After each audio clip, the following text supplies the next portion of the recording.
Hello everyone, welcome to आसानवे। और आज हम बात करने वाले हैं केमिस्ट्री का एक बहुत important topic, that is matter. अब बात बोला है कि मैटर को डिफाइन करने के लिए हम लोगों ने अलग अलग प्रॉपर्टी देख रखा है पहले ही, लेकिन मैं यहाँ पे 4 प्रॉपर्टी बताने वाला हूँ। उस चारों प्रॉपर्टी का यूज करके तुम वर्ल्ड का किसी भी सब्सटेंस को तुम बता सकते हो वो मैटर है या नहीं है। पहला चीज़, एनीथिंग विच हैव मास, जिसके पास कुछ ना कुछ मास हो। दूसरा, ऑक्यूपाई स्पेस, वो कुछ ना कुछ जगह छेके। थर्ड बोलता है ऑफर्स रेसिस्टेंस। और फोर्थ बोलता है can be felt by sense organ. अब मतलब समझ में नहीं आया होगा। मैंने बोला कोई भी चीज़ जिसके पास कुछ ना कुछ मास हो, यानी कुछ ना कुछ उसके पास वजन हो।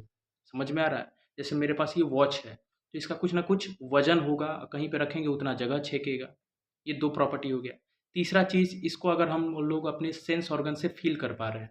अब सेंस ऑर्गन हमारा कितना है? तो सर 5 तरीके का सेंस ऑर्गन है। Eye, ear, nose, tongue and skin. अगर स्किन से हम उसको टच कर पा रहे हैं, फ़ील कर पा रहे हैं, या फिर आँखों से देख पा रहे हैं, समझ में आ रहा है? तो इन अगर पाँचों सेंस ऑर्गन से अगर हम उसको फ़ील कर पा रहे हैं और उसके पास कुछ ना कुछ वज़न हो और वो कुछ ना कुछ जगह छेक रहा है, तो उसको हम लोग बोलते हैं मैटर। समझ में आया? अब बात बोलता है ये मैटर कितने तरीके का हो सकता है। तो मैंने बोला इसको बोलते हैं क्लासिफिकेशन ऑफ मैटर। मैटर 5 तरीके का होता है फिजिकल क्लासिफिकेशन के बेसिस पे। पहला होता है सॉलिड, दूसरा होता है लिक्विड, तीसरा होता है गैस। हाँ सर, इतना तो हम लोग पढ़ते हुए आ रहे थे। लेकिन चौथा कैटेगरी होता है प्लाज्मा, और फिफ्थ होता है बीईसी। बीईसी यानी होता है बोस, आइंस्टीन एंड कंडेंसेट। समझ में आएगा?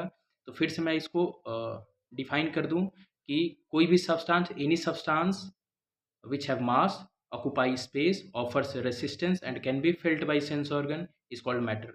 Thank you, everyone.